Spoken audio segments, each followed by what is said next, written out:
नमस्कार, मैं राकेश परमार और आप देख रहे हैं महत्वपूर्ण मुद्दा। मित्रों, महत्वपूर्ण मुद्दे में आज सबसे महत्वपूर्ण विषय कहने से पहले मैं कल 17 सितंबर के इतिहास पर आपसे बात करूंगा। मित्रों, 17 सितंबर एक बड़ा ही उत्सव वाला दिन था, क्योंकि कल जन्मदिन था।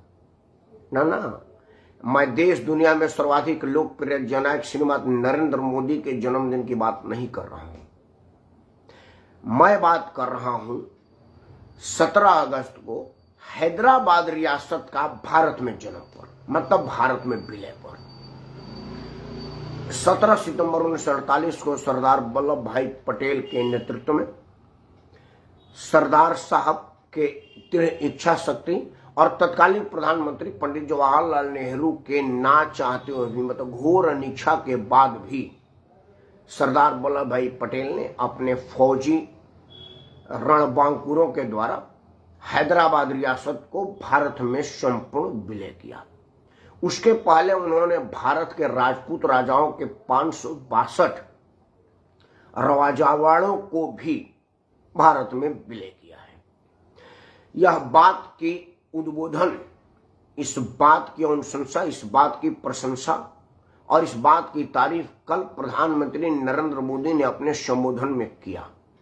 प्रधानमंत्री ने कहा कि मैं सरदार साहब को नहीं मिला, ना ही उनको मैंने कभी देखा है, क्योंकि उनके मृत्यु के 2 साल बाद मेरा जन्म हुआ है।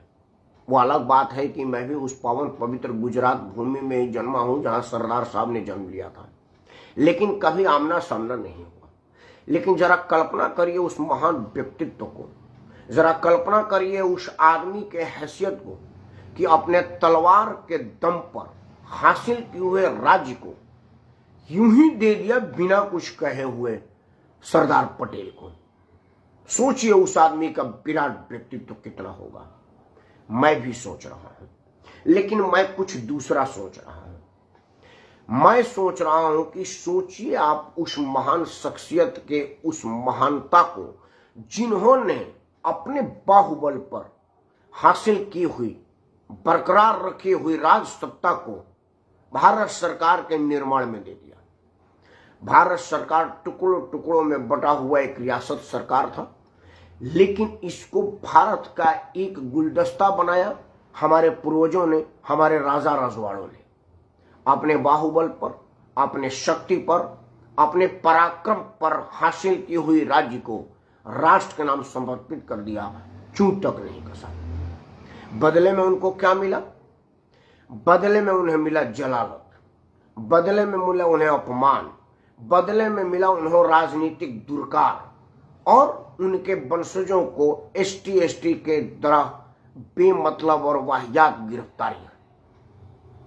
इन सब बातों का ताजा उदाहरण आप जान लीजिए कि देश में एसटी की केस कैसे दाखिल होता है और कैसे लगाया जाता है। मैंने अपने फेसबुक लाइव में भी कहा था और आप लोगों ने भी समाचार चैनलों पर सुना होगा कि जब से नीतीश कुमार का गठबंधन लालू प्रसाद के पुत्रों के साथ हुआ है, तब से बिहार में कानून व्यवस्था लालू जी के जमाने वाली आ गई है। जंगल राज रिटर्न हो गया है।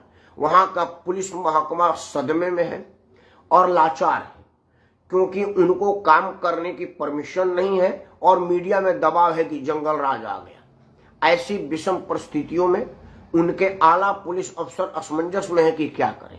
जब उनको पता चल रहा है कि भाई लालू प्रसाद यादव का एक रसोईया जो कबाब तल करके लालू जी को खिलाया करता था, उसका नकारा बेटा सरेआम पुलिस को अपमानित कर देता है, लतिया देता है, तो वो उनका नाराज होना, गुस्सा होना और घबरा जाना लाजमी है। हालांकि वो सब के सब बहादुर लोग हैं, उनको इस बात की ट्रेनिंग दी जाती है कि भाई ऐसे विषम परिस्थितियों में आप अपने आप को कैसे संभालेंगे और राज्य को कैसे संभालेंगे, कानून व्यवस्था को कैसे पटरी पर बनाए रखेंगे। लेकिन तब भी इंसानी मन है, विचलित हो जाता है, यह स्वाभाविक है। उसी क्रम में बिहार के एक एसपी से एक गलती हो गई। वो एक बहुत छोटी भूल थी। वो भूल था कि जब उन्होंने थाने का दौरा किया तो थाना में घोर अनियमितता पाए गए। मतलब थाने में कोई कागजी कार्रवाई दुरुस्त नहीं थी, ना ही कोई लॉ एंड ऑर्डर का पालन हो रहा था। एसपी साहब एसपी ठहरे, नए नए आदमी थे। मीडिया का दबाव, फर्ज का दबाव, जिम्मेवारी का एहसास, इन सब ने संबंधित पुलिस अधिकारियों को कड़ी और बड़ी सजा का निर्णय ले लिया। यह एसपी का अधिकार है, उसके अधिकार पर अतिक्रमण नहीं किया जा सकता। एसपी साहब ने पुलिस वालों को बावर्दी हाजत में बंद कर दिया। बावर्दी हाजत में बंद करना कानूनन रूप से बेशक गैर कानूनी ना हो, व्यवहारिक रूप से जरूर थोड़ा सा असहज करने वाली स्थिति है, लेकिन एसपी साहब क्या करते हैं, उनके वर्दी उतरने का इंतजार करते हैं। क्योंकि वर्दी उतारने का मतलब ये नहीं कि मैं वर्दी हटा दिया, वर्दी उतारने का मतलब सस्पेंड और डिसमिस होता है। तो एसपी साहब उनको डिसमिस करते हैं। उन्होंने 5-6 घंटे तक उन पुलिस वालों को हाजत में बंद कर दिया, लॉकअप में बंद कर दिया। आजकल मोबाइल का जमाना है, थाने में सीसीटीवी थी। पुलिस वालों ने एसपी के विरुद्ध षड्यंत्र रच करके उस सीसीटीवी को समाचार चैनलों को लीक कर दिया और देश भर में बवाल मच गया। जब देश में बवाल मचा तो एसपी के कार्यप्रणाली पर सवाल उठा और उनको क्वेश्चन कर दिया गया। वो शायद निलंबित हो गए हैं और उनके विरुद्ध जांच है। अब पता चला है कि उस एसपी के विरुद्ध एसटी एक्ट के अंतर्गत कार्रवाई हुई है और उन पर केस बन गया है। मतलब एसटी आयोग इसमें कहां और कैसे लगा? जो एसटी एक्ट का धारा है उसमें यह बात है कि भाई कोई किसी अनुसूचित वर्ग के लोगों का जाति सूचक शब्द से इस्तेमाल, उनके जाति को कह करके उद्बोधित और उससे उनका अपमान करता है, तब जाकर के एसटी लगता है। कर्तव्य परायणता में अक्षम पाए जाने पर एसपी द्वारा दिया गया सजा में एसटी एक्ट कहां लागू होता है, यह बिहार सरकार और उसके लोग बताएंगे। लेकिन समाचारों पर आया है कि एसपी साहब के विरुद्ध एसटी के अंतर्गत केस लग गया है। अब नया कानून के मुताबिक यह होगा कि एसपी साहब को 6 महीना तक जमानत अर्जी देने की परमिशन नहीं होगी। मतलब अब बिना किसी जुर्म के एसपी साहब स्वयं अपने ही थाने में 6 महीना तक बंद रहेंगे। जिन्होंने 6 मिनट तक उस पुलिस वालों को बंद किया, यह है भारतीय जनता पार्टी के वर्तमान वाली सरकार की कठोरतम एसटी एक्ट कानून का दुरुपयोग। इसके पहले आपने सुना होगा कि रीता बहुगुणा जोशी, जो इस वक्त भारतीय जनता पार्टी में है और मंत्री भी है, तब उत्तर प्रदेश में कांग्रेस पार्टी की प्रदेश अध्यक्ष हुआ करती थी। मतलब बड़ा कदावर पोस्ट था और संसद सदस्य हुआ करती थी। मायावती मुख्यमंत्री थी। उन्होंने मायावती के विरुद्ध आंदोलन का शुरुआत करने की स्टेटमेंट जारी किया। मायावती ने उनका घर फूंकवा दिया, उनके घर में आग लग गया, उनके घर में मायावती के गुंडों ने आग लगा दी। जब रीता बहुगुणा जोशी अपने घर की आग बुझाने के लिए गई तो पुलिस वालों ने उनको एसटी एक्ट के अंतर्गत फंसा बंद कर दिया और उनको एसटी एक्ट के तहत केस चला। हालांकि उस वक्त यह कानून नहीं था कि आप 6 महीना तक जमानत का अर्जी नहीं दे सकती, नहीं तो रीता बहुगुणा जोशी तब 6 महीना तक जेल में रहती, उसके बाद उन पर जमानत की चर्चा होता, जो आज लागू है। मतलब मैं ये कह रहा हूं कि जो हमारे राजपूतों ने अपना धन संपत्ति राजकोष सब राष्ट्र को निछावर कर दिया, उसको राष्ट्र ने क्या दिया? सार्वजनिक अपमान, जलालत। मतलब अगर कोई राजा महाराजा की कोई ऊंची उठी कोई देख लेता है तो उस राजा को एसटी में 6 महीने के लिए बंद करने भर का प्रोविजन नरेंद्र मोदी सरकार ने लगा दिया। सरदार साहब की आत्मा आज कितनी दुखी हो रही होगी, यह सोचने वाली बात है। जब इंदिरा गांधी ने प्रिवी पेंशन का बंद किया, उस वक्त उनका कहना था कि यह राजकोष पर बोझ है। लेकिन इंदिरा गांधी ने अपने मंत्रियों, विधायकों और अपने आला अफसरों के अनाप शनाप खर्चों को बोझ नहीं माना। 562 रियासत के लोग होंगे और 562 लोगों को पेंशन मिल रही होगी। 562 लोगों के पेंशन बंद करके हजारों लोगों की अनाप शनाप पेंशन चालू करने पर राष्ट्र घाटे में नहीं था। यह किसी ने नहीं पूछा, क्योंकि हम एक नहीं है और राजवाड़े आज भी राजा की तरह से शान में रहते हैं। उन्हें कहते कि हमको क्या मतलब है। आज इन्हीं सब विषयों पर गंभीरता पूर्वक विचार करने की जरूरत है और जब तक यह बात गंभीरता पूर्वक नहीं हो जाती तब तक चिंता करने की बात है कि इससे कैसे निजात पाया जाए। मतलब राजवाड़ों ने अपनी धन छोड़ा, अपनी वैभव छोड़ी, अपनी शान छोड़ा, अपना सम्मान छोड़ा और अब सार्वजनिक अपमान झेल रहे हैं।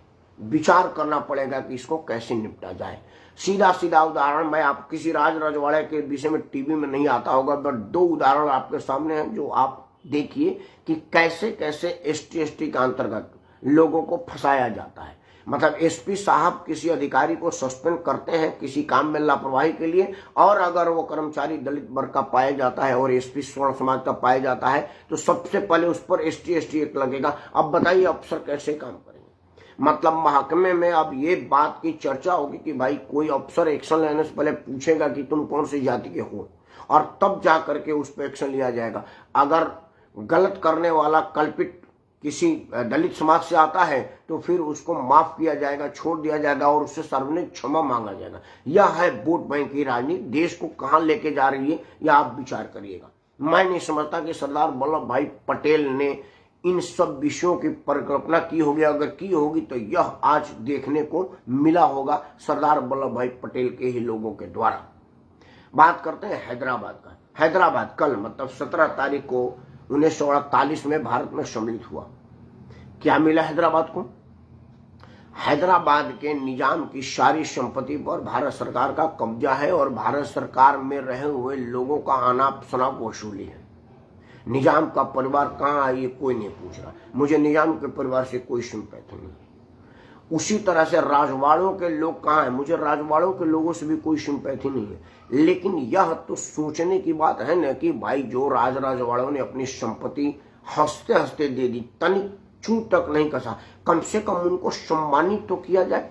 नरेंद्र मोदी एक बार 26 जनवरी से लाल किला का प्रचीर से कहे थे कि मैं उन तमाम राजवाड़ों का भी शुक्रगुजार हूं जिन्होंने अपनी राजपाट दे दी थी। लेकिन एक कह देने के अगले बात उन्होंने ये भी कहा था कि अब जमाना आ गया कि मेरे दलित भाई को कोई घूर के देख लेगा तो उस पर केस बन जाएगा और वो 6 महीना तक जेल में सड़ेगा। दोनों बात मोदी जी ही कह रहे हैं। यह विचार का प्रश्न है और विचारणीय प्रश्न है।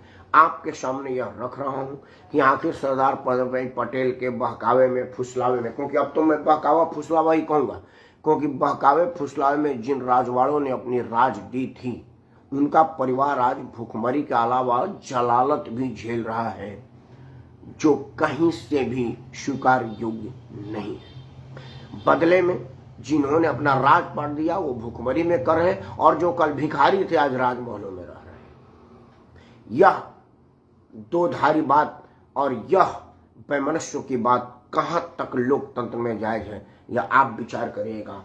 मैं तो इसकी घोर निंदा के साथ अपने वाणी को विश्राम देता हूं और आपसे आह्वान करता हूं कि इसके विरुद्ध भी कोई ना कोई मुहिम चलाई जाए कि कल जो राजा था आज वो भिखारी है, और जो कल जो भिखारी था करप्शन से, बेईमानी से, भ्रष्टाचार से आज राजा बना पड़ा है, जबकि उसकी माली मिल्कियत 2 करोड़ की नहीं थी, आज करोड़ों की गाड़ी में घूमता है। और उसी के वो भाई बहन जिनका वोट पर वो राज करता है वो भी भूखमरी में है। बेहतर कौन था, राज सत्ता या आधुनिक सत्ता? चर्चा करिएगा अपनों में, अपनों के बीच। तब तक जय श्री राम, मेरा भारत महान।